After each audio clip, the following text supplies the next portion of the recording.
안녕하세요. 전산세무 2급 강사 차재현 쌤사입니다. 저 이번 시간에는 기출문제 116회 이론 해설 진행해 보도록 할게요. 첫 번째 문제 가보도록 하겠습니다. 지금 보시면은 이게 원래 자본적 지출로 해야 되거든요. 근데 잘못해서 수익적 지출로 회계 처리했대요.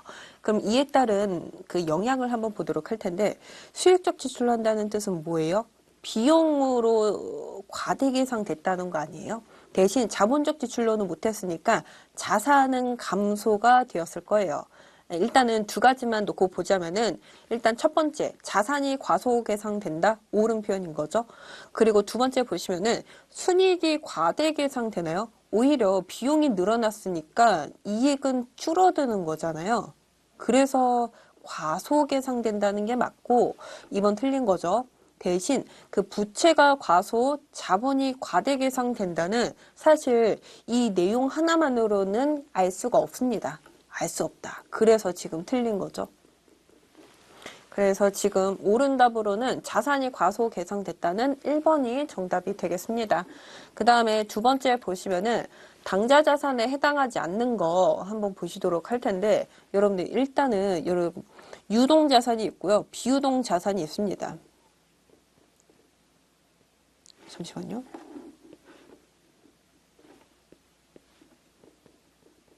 그러면은 유동에 뭐 있는 거예요? 일단은 재고자산, 말 그대로 우리가 상품을 판매하려고 보유하고 있는 거, 상품, 제품이라고 하는 거, 아니면은 내가 상품을 팔아가지고 획득하게 된 매출 채권, 내지는 그와 관련된 자산, 뭐 있겠어요? 당좌 자산. 이 두 가지거든요. 근데 사실 여기에 두 가지 해당하지 않는 나머지는 이 비유동 자산으로 간다는 거죠. 그 매출 채권, 그 다음에 단기 투자 자산, 선급 비용, 이게 다 여기서 나오는 다 장자 자산에 해당하는 거예요. 하지만 그 영업권, 이게 뭐겠어요? 무형 자산이거든요. 거기 안에 영업권이 있는 거예요. 영업권 뭐였어요? 우리가 어떠한 사업을 물려받아요. 물려받는 된다. 내가 인수를 했어요. 그 사업장을.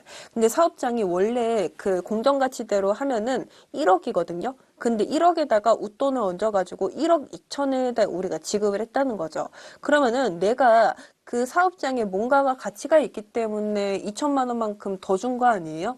그렇죠. 그렇다고 하면은 2천이 아니라 여기는 억이겠죠. 단위가 억이니까. 그렇다고 하면은 이 2천만 원이 내가 그 사업장에게 가지는 영업권이다라고 할 수 있는 거. 외부에서 취득한 영업권은 또 우리가 무형자산으로 인정을 해준 거잖아요. 그렇기 때문에 요거는 무형자산으로서 당좌자산은 아니다. 그 다음에 세 번째를 보시면은 추정의 변경에 해당하지 않는 거 무엇이냐라고 돼 있죠. 그러면은 정책의 변경을 여러분들이 이렇게 발라내시면 되는 거예요. 근데 이 감가상각 우리가 정액법이든지 정률법, 생산량 비례법 굉장히 많은 게 있어요. 근데 그거는 언제든지 상황에 따라서 그 소비되는 형태에 따라서 변경될 수 있는 거잖아요. 추정의 변경인 거고, 그 다음에 감가상각 방법의 변경, 뭐 요것도 마찬가지입니다. 제가 지금 감가상각 방법 변경을 이번에 바로 말했죠. 내용연수도 마찬가지로 이게 내가 뭔가 지출이 일어났어요. 근데 그게 자본적 지출이래요.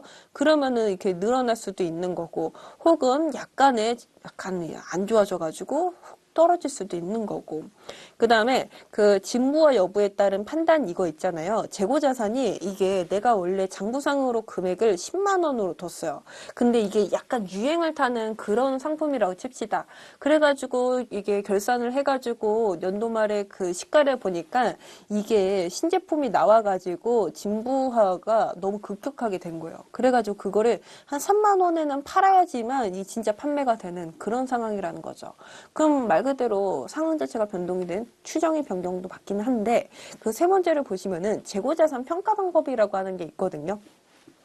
이게 무슨 선인선출이든 평균이든지 간에 아니면은 이에 따라 그거는 수량에 대한 추정인 거고, 또 가격에 대한 추정도 따로 있잖아요. 그거는 정책의 변경으로서 잘 바꾸지는 않거든요. 어떠한 사유가 있어야지만, 아니면 기준서에서 이 정책을 변경하라고 이렇게 요구하는 그런 특이사항에 대해서만 변경할 수가 있어요. 평균 방법이 그렇다고요. 네. 그래서 정답은 3번이 되겠습니다. 그 다음에 네 번째 보시면은 자본에 대한 설명으로 옳지 않은 거. 첫 번째, 유상증자 시 주식이 할인 발행된 경우에는 주식 할인 발행 차금은 자본 조정으로 계산이 된다. 할인이 마이너스의 뜻이에요. 그리고 자본 조정은 보통 마이너스 되는 그런 성격의 계정 과목들이 모이는 곳이거든요. 네, 옳은 표현인 거고. 두 번째, 신주 발행비는 단기 비용으로 처리한다. 여러분들 신주 발행비가 뭐예요? 우리가 주식을 발행을 해요. 근데 주식도 발행하는 게 돈이 든다는 거죠. 그게 신주 발행비인데 우리가 뭐 사채에 대한 사채 발행비 그거 마찬가지로 비용 처리가 아니라 주식의 차감적 평가 계정 우리가 떨굴죠. 사채도 사채 발행가액에서 이렇게 떨구듯이. 그래서 비용으로 처리한다는 지금 2번이 틀린 표현입니다. 그 다음에 주식 분할의 경우에는 말 그대로 주식을 한 개가 있는데 한 개를 뭐 두 개로 쪼개고 세 개로 쪼개고 국장이 좀 그렇긴 하죠. 근데 이게 자본금에는 아무런 영향을 미치지 않는다는 거예요. 주식 수가 Q로 이렇게 늘어날 수 있어요. 근데 그에 비례해서 가격이 줄어든다고요. 그래서 그 총액으로서는 변동이 없는 거. 예. 그 다음에 네 번째, 무상 감자는 주식 소각의 대가를 주주에게 지급하지 않으므로 이 감자라고 하는 게 자본금이 이렇게 감소된다는 뜻인 거거든요. 근데 이 무상이 뭐겠어요? 돈을 지불하지 않는다의 그 무상인 거예요. 그래서 내가 아무리 무상 감자를 할지라도 돈이 나가지 않기 때문에 형식적 감자에 해당이 된다는 거죠. 주주 입장에서는 이건 좋은 것도 아니에요. 네. 그 다음에 그 다섯 번째를 보시면은, 기말 재고 자산에 포함해야 될 거 얼마냐. 이 단 이유의 내용을 잘 보셔야 됩니다.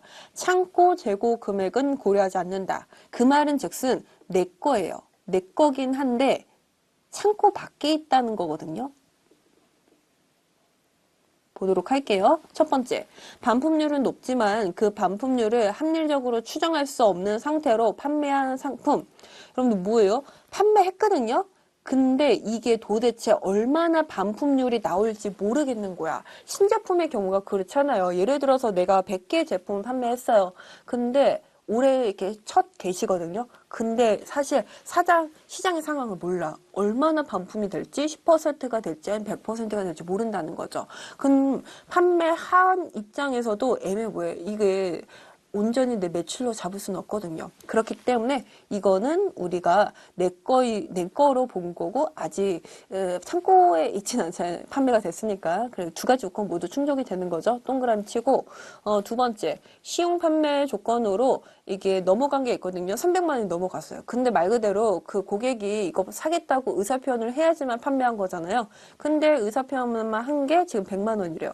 그러면은 아직 내 거이고 창고 밖에 있는 200만 원을 우리가 가산해야 되는 거겠죠. 그 다음에 세 번째, 담보로 제공한 저당 상품. 이거 뭐죠? 일단 담보로 제공했기 때문에 창고 밖에 있어요. 그래도 저당이라고 하는 게 이게 저당만 잡힌 거지 내 소유인 거잖아요. 그렇기 때문에 요거 가산해야 된다는 거. 네 번째, 선적지 인도 조건으로 매입한 미착 상품. 이게 선적지 기준으로 내 걸로 소유권이 넘어간 거죠. 근데 지금 보시다시피 창고 밖에 있어요. 아직 도착하진 않았잖아요. 이거 모두 충족하죠. 그래가지고 200만 원, 200만 원, 900만 원, 400만 원. 이거 다 합치면 얼마입니까? 15만 원, 1,500만 원? 맞나요? 아니죠. 이게 지금 8이고 이게 1,700만 원이네요. 예. 그래서 이에 대한 답은 3번으로 체크하면 되겠습니다. 그 다음에 6번 가보시면은요, 다음 중 원가와 관련된 설명으로 옳지 않은 것이라고 되어 있어요. 첫 번째, 주업도가 증가함에 따라서 단위당 변동원가는 일정하고 단위당 고정원가는 감소한다. 그렇죠. 변동원가는 솔직히 일정해요. 내가 얼마를 생산하든지 간에 거기에 투입되는 전력비라고 하는 건 일정하다는 거죠. 하지만 이게 생산량이 많으면 많을수록 임차료 같은 거, 감가비 생각해 보세요. 임차료가 예를 들어서 100만 원을 칩시다. 그러면은 100만 원이라고 하는 그 분자의 금액은 동일한데 생산량이라고 하는 분모값이 늘어난다고 하면 결과값은 줄어들겠죠. 네, 감소한다. 맞는 표현인 거고. 두 번째, 제조원가는 직접 재료원가, 노무원가, 제조간접 원가를 말한다. 예, 원가의 3요소. 세 번째. 직접 재료 원가와 직접 노무 원가만을 합한 금액을, 이거 가구 원가인가요? 그러면은 이거 지금, 제조간접 원가가 나와야 되는데, 이거는 기본 원가 말하고 있는 거죠. 가구 원가는 뭐예요? 직접 노무 원가. 직접 노무원가니까 지금 이게 M이 아니라 L로 들어가야 되는 거죠. 예. 직접 노무원가, 그 다음에 제조간접원가 이 두 가지가 들어간 게 가공원가인 거죠. 이건 들어가서는 안 되죠. 그 다음 네 번째 보시면은 고정원가는 관련 범위 내에서 조업도 수준에 관계없이 총 원가가 일정한 원가를 말한다. 이게 그 관리감독자의 급여 말할 수 있지 않을까요? 관리 감독자의 급여. 왜냐면은 관리 감독자라고 하는 분은 한 사람당 2만 개만큼만 이게 감독할 수 있어요. 근데 우리가 생산량을 조금 늘리는 순간 이게 관리 감독자가 0.000 뭐 이렇게 고용할 수는 없는 거잖아요. 한 명을 추가적으로 고용을 해야 되는 거죠. 그게 가장 대표적인 예시가 되겠죠. 이게 옳지 않는 답은 3번으로 체크하고 넘어가겠습니다. 그 다음에 7번을 보시면요. 개별원가와 종합원가 관련된 설명으로 옳지 않은 거. 이거 비교하는 식으로 많이 나오네요. 첫 번째, 개별원가 계산은 개별적으로 원가를 추적해야 하므로 공정별로 원가를 통제하기가 어렵다. 일단은 원가를 추적해야 된다. 공정별로 원가를 통제하기가 어렵다. 일단 이거 세모, 이게 종합원가 계산 같거든요. 두 번째, 종합원가 계산 중 평균법은 기초 제공품 모두를 단계에 착수하여 완성한 것으로 가정을 한다. 일단 평균법과 선진화법의 그 차이가 그렇죠. 평균법은 기초도 오래 들어갔겠거니 하면서 그런 가정을 한다는 거죠. 그 다음에 세 번째, 종합원가 계산을 적용할 때에는 기초 제공품이 없다면은 선진선출법, 평균법에 이렇게 차이는 없다. 왜냐면은 그 기초 제공품을 어떻게 우리가 가정하느냐, 어떻게 차이를 두느냐에 따라서 두 가지로 나누는 거잖아요. 그 다음에 네 번째, 종합원가 계산은 개별원가 계산과는 다르게 기말 제공품의 평가 문제가 발생하지 않는다. 그렇지만은 않죠. 이게 종합원가 계산 여기에서 뭐 완성품 원가가 얼마느니 그리고 기말 제공품 원가가 얼마느니 어떻게 해요? 완성품 수량. 수량이죠, 그냥. 거기다가 단가를 곱하는 거잖아요. 수량도 우리가 완성품 환산량이라고 하는 수량을 이렇게 활용을 해야 되는 거고, 단가도 우리가 뭐 평균법을 활용하느냐, 선진선출법을 활용을 하느냐에 따라서 달라지는 거잖아요. 평가 문제가 발생한다라고 할 수 있겠습니다. 그렇기 때문에 발생하지 않는다고 한 표현, 지금 4번이 틀린 거죠. 그 다음에 첫 번째는 원가를 추적해야 한다. 공정별로 원가를 통제하기 어렵다. 원가를 추적해야 된다는 건 그 제조간접 원가를 말하고 있는 걸 거예요. 제조간접 원가가 아무래도 개별원가 차원에서 발생하는 비용이 워낙에 많잖아요. 그렇기 때문에 내가 항공기 1, 항공기 2, 항공기 3에 얼마만큼의 우리가 제조간접 원가를 투입해야 할지 제대로 이렇게 가늠이 안 된다는 거죠. 이것 때문에 보통 이렇게 문제가 발생한다라고 하는 거. 원가를 통제하기가 어렵다. 예. 그 다음에 8번째 가보도록 하겠습니다. 보조 부분 원가 이거 보시면요. 상호 배분법, 단계 배분법, 직접 배분법 1번으로 갈수록 난이도도 높아지는 대신 약간 결과 방법도 정확해지죠. 근데 일단 첫 번째 보시면은 완전히 반영한다. 전혀 반영하지 않는다. 전혀 반영하지 않는다. 여러분들 단계하고 직접이 이렇게 동일할 수 있을까요? 설명이? 적어도 여러분들 여기서 오답이라고 이렇게 하려면요. 2번에서 3번에서 둘 중 하나로는 나와야 됩니다. 1번, 4번에서 정답을 고르시면 안 돼요.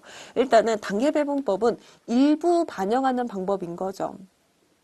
완벽히는 아닐지라도 그래서 상호하고 직접 그 중간에 있는 거잖아요. 근데 전혀 반영하지 않는다. 이와 같이 표현이 되어 있기 때문에 지금 틀린 답으로는 2번이 정답이 되는 거죠.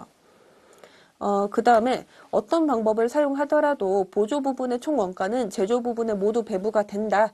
근데 배부 방식이 약간씩은 다르다라는 거죠. 그 다음에 9번 가보도록 하겠습니다. 보험료가 제조 부분의 80%, 영업부서의 20%로 배부가 되고 있다.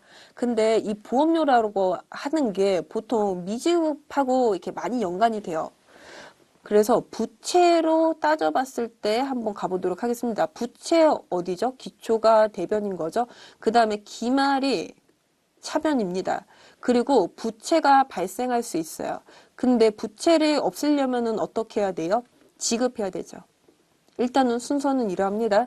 그리고서는 각각의 금액을 한번 T 계정으로 기입을 해보도록 할 텐데 당월 지급액 10만 원 지급했으니까 이게 부채가 없어지는 거죠. 부채가 없어지면 차변이고 그 다음에 전월 미지급액 기초가 지금 3만 원 여기로 와야 되는 거고 당월 미지급액 기말 금액이 지금 여기로 와야 되고 그러면은 지금 차변 금액 합계가 12만 원인데 발생이 얼마 나와야 되겠어요? 9만 원으로 나와야 되는 거죠? 발생이 9만 원 됐는데 이 제조에서 80%라잖아요. 그러면은 이게 얼마나 가야 되는 거예요? 80%니까 98, 72, 7만 2천 원이 가야 된다는 거죠. 그 다음에 영업부서에서 발생한 게 20%이다 보니까 928, 18 금액이 여기로 나야 된다라고 하는 거 2번이 정답이 되겠습니다. 그 다음에 10번 가보도록 할게요. 종합원가 계산을 이렇게 적용할 경우에 평균법과 선인선출법 이거 꽤나 어렵네요. 이거 두 가지 모두 해야 되다 보니까 그 다음에 그 마지막 문장을 보시면은 원재료는 공정 착수 시점에 전량이 투입이 되며 가공원가는 공정의 전반에 걸쳐서 균등하게 발생이 된다. 이거 T계정 좀 그려가지고 이거 대변만 그려보도록 할까요? 아니 차변 대변 다 그릴게요. 예. 기초가 지금 300개, 그 다음에 완성도가 20%, 그 다음에 착수량이 1000개, 그 다음에 단기 완성량이 1100개, 그 다음에 기말 제공품이 200개, 완성도가 60%. 근데 지금 차병 합계가 1300개, 1300개. 이게 공소는 없어요. 혹시나 공소는 있을까 몰라가지고 한번 본 건데, 이거 지금 평균법, 그 다음에 그 옆으로는 선의선출법, 이렇게 보도록 할게요. 왜냐면은 평균법이 좀 쉽잖아요. 왜냐면은 기초 제공품도 올해 발생한 것으로 가정하니까 완성품 환산량이 고스란히 100%가 이렇게 반영돼가지고 1100개가 되겠죠. 다만 이에 대한 그 가공원가 완성품은 120개로 되겠습니다. 그래가지고 1220개가 되겠네요. 평균법이 1220개. 그러면은 지금 3번 아니면 4번 아닐까요? 근데 선유선출이 약간씩 다르네요. 그럼 또다시 해야 되는데 일단은 여기서 지금 1100개라고 하는 게 두 가지로 나뉘어요. 기초제공품에서 완성된 거 근데 올해는 80%만 더 가공해주면 되는 거죠. 그 다음에 그 나머지 얼마입니까? 800개? 800개는 올해 투입돼서 100% 완성이 된 거예요. 그래서 완성도는 100%. 그 다음에 기말은 뭐 동일하게 120개겠죠. 변동 없으니까. 그러면은 83에 24, 240개, 여기서는 800개 하면은 얼마예요? 300개에서 60개 차감되니까 그러면 60개 차감되면은 1160개 아니에요? 그래서 이에 대한 답은 동그라미 4번 되겠습니다. 저 같은 경우는 굳이 이것까지 구하진 않아요. 평균법 1220개를 구하고요. 기초제공품 300개에다가 전기 완성도 20% 이거 차감하면 되잖아요. 이것만큼은 선의선출법에서 반영을 못하니까. 이 60개죠? 그러면은 1160개가 되겠죠? 예, 그래서 4번으로 바로 할 것 같긴 하지만은 저 같으면 그렇겠죠. 근데 설명을 위해 가지고 FM대로 한번 해봤습니다. 네, 이렇게 1160개. 그 다음에 11번 문제 풀어보도록 할게요. 과세되는 거 그냥 나머지는 다 비과세된다는 거죠. 도서 근데 도서 대여도 다 비과세거든요. 근데 그래도 여러분들이 책은 안 읽어요. 네, 그래요. 그 다음에 박물관의 입장. 박물관의 입장 하라고 교육용으로 그렇게 다 비과세를 하고 있죠. 근데 고속철도 여러분들 여객운송 중에서도 우리가 뭐 있어요? 버스라든지 아니면은 지하철 그런 것들은 우리가 면세를 해줘요. 왜냐면은 우리가 출퇴근하거나 아니면 학교에 하교하는 등하교하는 그런 거는 보통 버스 타고 그다음 지하철 타고 그렇게 이동을 하잖아요. 그렇기 때문에 굉장히 국민 생활에 있어가지고 필수적인 용역 활동이에요. 그래서 면세이긴 한데 고속철도 여러분들 고속철도 언제 타요? 놀러 갈 때. 그렇기 때문에 2번은 과세가 된다는 거. 그 다음에 12번 보시면은 매입세공제가 가능한 경우 근데 면세도 그렇고 기업업무 추진비 이거 뭐예요? 접대비 말하고 있죠. 그 다음에 세 번째 뭐예요? 토지. 이거 안 되죠. 그 매입세 불공제를 아예 이렇게 명명백백하게 이렇게 다 열거된 거잖아요. 근데 보시면은 이거는 의제 매입세이기는 한데 농민으로부터 그냥 구입했대요. 근데 제조업이면은 또 오케이 해주잖아요. 예, 4번 정답이겠습니다. 그 다음에 그 13번을 보시면요. 옳지 않은 거 첫 번째. 근데 여러분들 이거 1, 2번하고 이게 3, 4번 이렇게 구분해 보시겠어요? 일단 1, 2번이 조금 쉬워요. 일단 5월 귀속을 5월 30일에 지급했다고 하면은 이게 원천징수 시기는 지급 기준이거든요. 근데 1, 2번은 그냥 정상적으로 지급이 된 거예요. 그래가지고 5월 30일 했으면은 그에 대한 시기가 5월 30일 맞아요. 두 번째도 마찬가지로 7월 달에 발생한 근로소득을 다음 달에도 줄 수 있는 거잖아요. 그러면은 8월 10일이 또 지급 기준으로 오케이예요. 근데 딱 보시면요. 3, 4번은 어떻게 된 줄 아세요? 11월 달에 대한 지급을 보통 우리가 12월까지는 해야 되잖아요. 근데 12월까지도 안 했대요. 그러면은 1월 30일 연도를 넘어갔어요. 그렇다 할지라도 12월 30일에 지급하겠다고 하는 게 세법의 입장입니다. 근데 그 네 번째 동그란 4번을 보시면은 이건 더해요. 보시다시피 12월 달에 대한 거는 우리가 그래도 한 1월 달에는 지급을 해야 되잖아요. 그리고 또 2월 달 되면은 연말정산을 하거든요. 근데 2월 달까지도 안 했어요. 3월 30일까지, 3월 30일 지급했어요. 그러면은 이거는 2026년 2월 달에 지급한 걸로 봐요. 왜냐면은 1월 달도 할 수 있기는 한데 안 했죠. 그리고 2월 달 연말정산이니까 이때 진짜 해야 되는데 안 했죠. 근데 3월 달에 해가지고 3월 달로 해준다? 그럴 수는 없어요. 2월까지가 마감이에요. 다음 연도 2월까지가. 그렇기 때문에 이거에 대해서는 또 25년도로 되는데요. 26년도 2월을 본다라고 하는 거. 이거는 아예 지급 자체가 정상적으로 안 된 거죠. 약간 카테고리가 다릅니다. 그 다음에 그 14번 보시면요. 설명으로 옳지 않은 거라고 돼 있어요. 근데 여러분들 이거 진짜 많이 본 표현인 거거든요. 이게 유형자산 처분이래요. 근데 우리 차량 처분할 수 있고 기계장치 처분할 수 있잖아요. 근데 그거 가지고 과세를 하는 거는 간편장부 이 사람들 아니고 복식장부 의무자예요. 이 간편하고 복식은 단어가 다르니까 의미가 다른 겁니다. 복식만 과세를 한다고요. 근데 간편이 사업소득에 해당한다. 라고 표현이 되어 있으니까 1번이 틀린 표현이겠죠. 그 다음에 국세환급 가상금.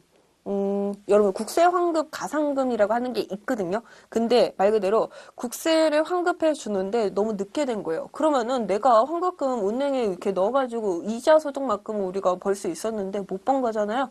그에 대한 가상금이라고 해가지고 또 얹어서 줘요.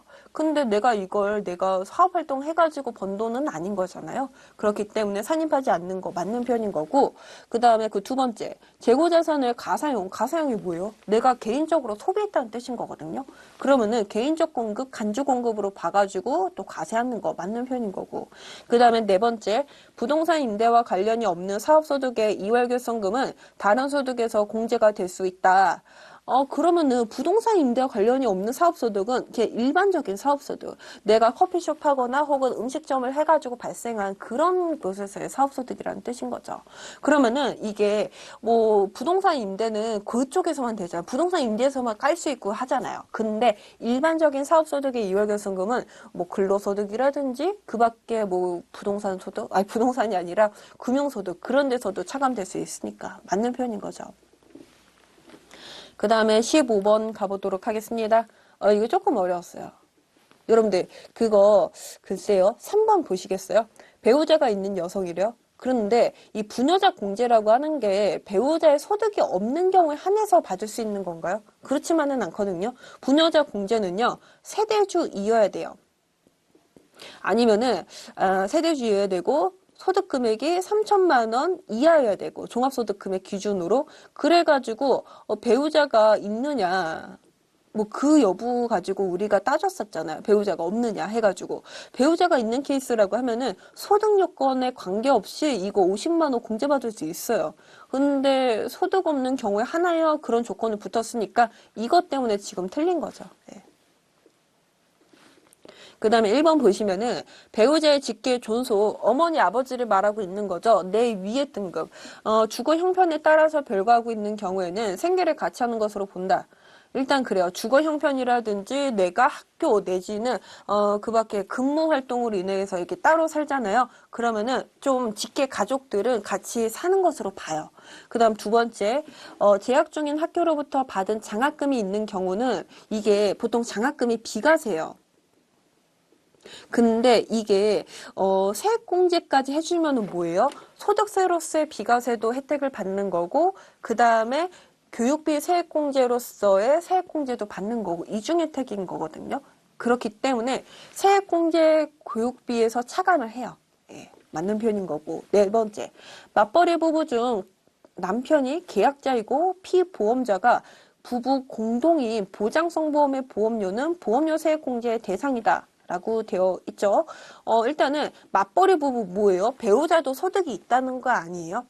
그렇기는 한데 만약에 맞벌이 부부 말 그대로 남편의 그 배우자 여성분이 소득이 있는 상태에서 피보험자가 그 여성분 하나였다고 하면 이건 또 안 됐었던 거거든요. 왜냐하면은 이 보험료세 보장성 보험의 경우에는요, 그게 나이도 되고 소득도 돼야 되고 복잡해요. 근데 공동이기 때문에 가능했던 거예요. 이 같은 경우는. 예.